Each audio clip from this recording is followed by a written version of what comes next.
வணக்கம் நண்பர்களே, நான் இன்னைக்கு புது சிந்தனை கதையோடு வந்திருக்கேன். வாங்க கதைக்குள்ளே போகலாம். கேள்வி கேட்டுக்கொண்டே இரு. ஒரு நாள் பாடசாலையில் ஜென்குரு அவரோட மாணவர்கிட்ட பேசிகிட்டு இருந்தாங்க.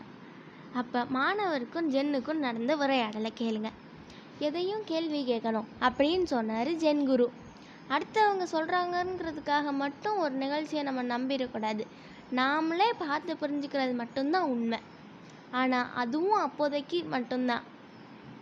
கொஞ்ச நேரம் கழித்து அதுவும் பொய்யாக்கலாம். எதையும் நம்ம பார்த்து புரிஞ்சுக்கணும். நம்மளோட நம்பிக்கை ஒவ்வொன்றும் தொடர்ந்து கேள்வி கேட்டுக்கிட்டே இருக்கணும். மாணவர்களுக்கு ரொம்ப குழப்பம். அப்படின்னா எல்லாத்தையும் சந்தேக கண்ணோட பார்க்குறதா குரு அப்படின்னு சொல்லிட்டு கேட்டாங்க. அதுக்கு குரு இல்லை, எல்லாத்தையும் சட்டுன்னு நம்பிடாமல் உன்னோட கண்ணால் பார்த்து உணர்றது தான் ஜென் அப்படின்னார் ஜென்குரு. புரியலையே குரு, இப்போ நான் உங்கள் மேலே ரொம்ப மரியாதை வச்சுருக்கேன், நீங்கள் அதை நம்ப மாட்டிங்களா அப்படின்னு கேட்டான் ஒரு மாணவன். அதுக்கு ஜென்குரு நம்ப மாட்டேன் அப்படின்னார். கேள்வி கேட்ட சீடனோட முகம் வாடி போச்சு. ஜென்குரு அவன் முதுகில் தட்டி கொடுத்தாரு. நீயும் அதே மாதிரி தான் இருக்கணும். நான் பெரிய ஜென்குரு மகான்னு அப்படின்லாம் சொல்கிறாங்க, அதை உடனே நம்பிடக்கூடாது.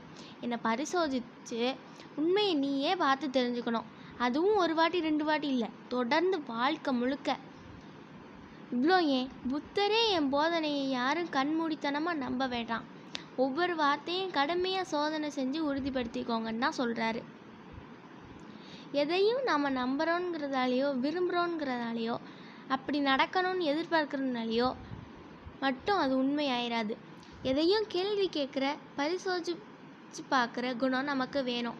அந்த அடிப்படையில் சொல்லணும்னா ஜென்ங்கிறது நம்பிக்கை இல்லை, பின்பற்றுதலும் இல்லை, கீழ்ப்படிதலும் இல்லை, ஊகித்தல் இல்லை, வாதம் செய்தலும் இல்லை, வெறுமனே பார்த்தா உணர்தல், அவ்வளோதான்.